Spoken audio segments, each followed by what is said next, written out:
Welcome back to Real Takes, where we are all movie love all the time. I'm Stott, and tonight we're starting the way we always do, right, Meatball? Here's Meatball's tail. Got a big purring kitty on my lap.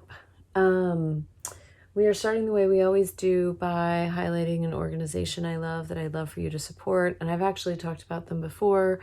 We have a food pantry and soup kitchen here in town called Skip Soup Kitchen in Provincetown, and they provide meals to people who might be experiencing food insecurity 6 days a week for all of our off season, because we're a tourist town here in Provincetown.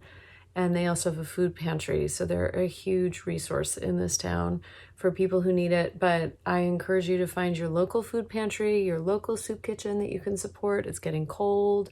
Heating bills are going up. It's the holidays. Please support your local food pantry, but I will link to the soup kitchen in Provincetown. If you have a Provincetown connection, they'll take any donation you can give, so that would be great. Thank you. And tonight we are still in Sagittarius season, and we are talking about the beautiful film Cairo Time, which came out in 2009 and was written and directed by Ruba Nadda and starred the great Patricia Clarkson, who we've already talked about here before, Alexander Siddig, and really it also stars Cairo, but we'll get to that. So Ruba Nadda was born and raised in Canada, but she's of Arabic descent. And so she has a lot of interest in this, cultures meeting, cultures coming up against each other, how cultures interact. She did many short films, but then her first feature film was called Saba, and it was about a Muslim immigrant in Canada. And Cairo Time, her second film, feature film, is about Patricia Clarkson, who's the wife of a UN worker, and she's a magazine editor, and she comes to Cairo to meet her husband, who's been in Gaza working, and he gets held up. And he sends his friend, Alexander Siddig, to meet her at the airport, and they form an unlikely, unplanned, intimate connection. And it's such an elegant movie. It's a delicate, quiet film about how quietly we can come to feel connected to another person in the most unlikely circumstances. So they shot in Cairo. Ruba Nadda was really committed to shooting in Cairo, and that's very hard to do. You have to get permission. Cairo's a very chaotic city of like over 17 million people, and there are no sidewalks, there are no street lights, and on top of that, you have to have someone from the Egyptian Film Commission's censorship office on your shoot the whole time, and they have to sign off on and approve all your reels of film before they could, in this case, send them back to Canada.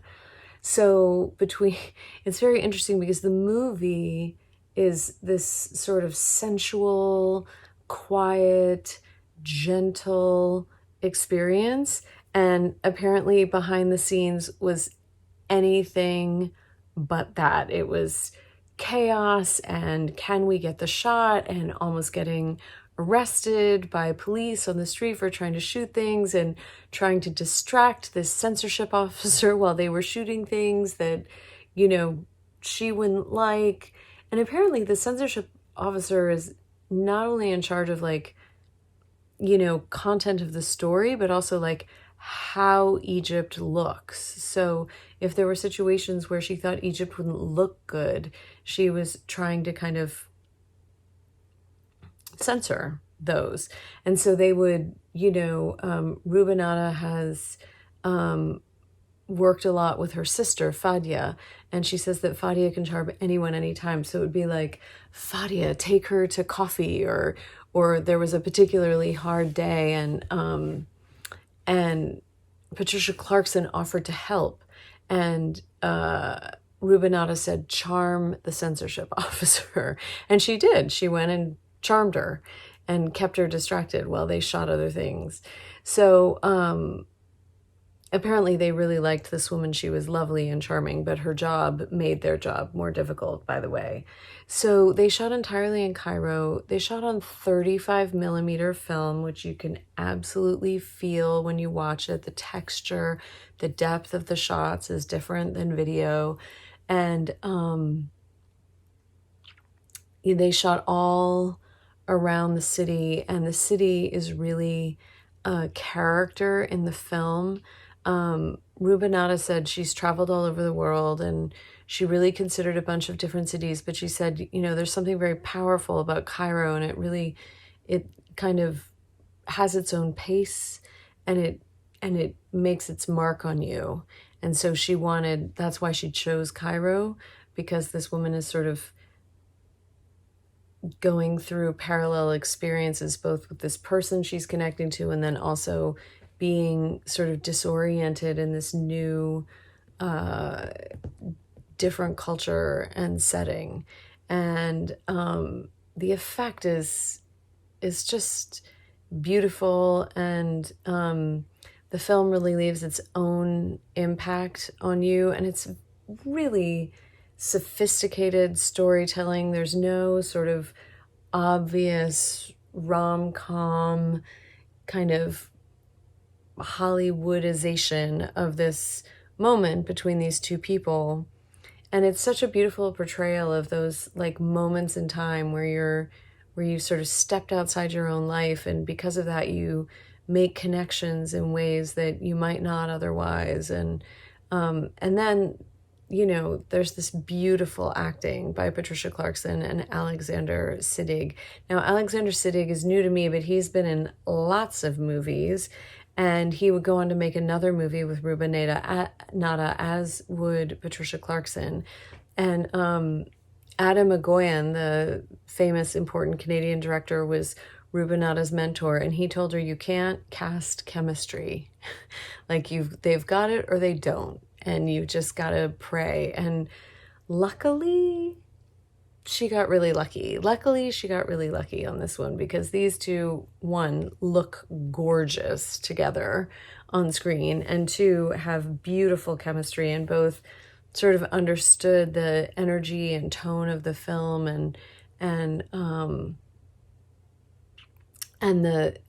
could really embody the infinitesimal steps energetically that these two people sort of make toward each other in the process of this film.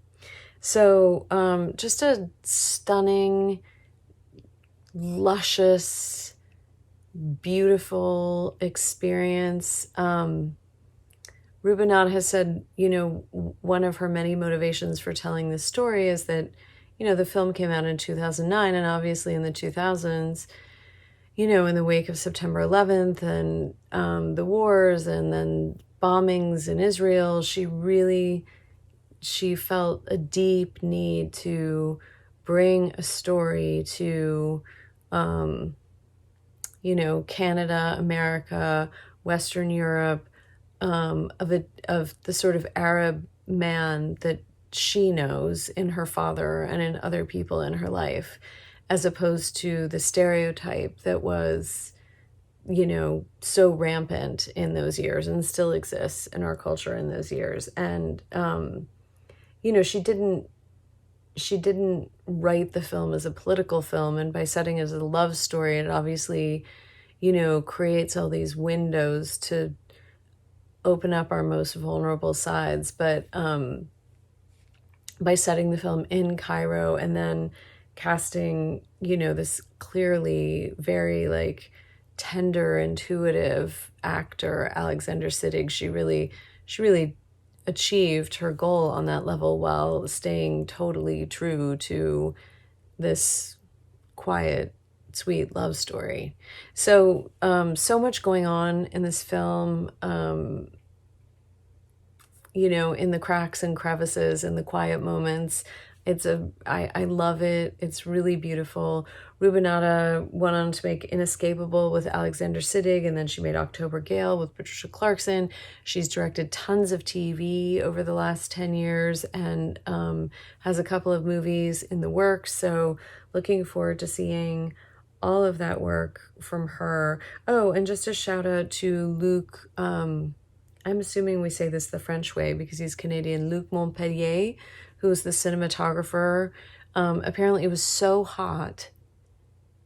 It was like well over 100 degrees every day. The lenses were melting on the set, and they shot in film, and there sand would get in the cameras. And I mean, apparently it was really, really challenging, and still they got this, you know, just beautiful, meditative, intimate experience captured. And he's also worked a lot with Sarah Polley, so Away From Her and The Stories We Tell, and that film with Michelle Williams that I just talked about recently, whose title I can't remember.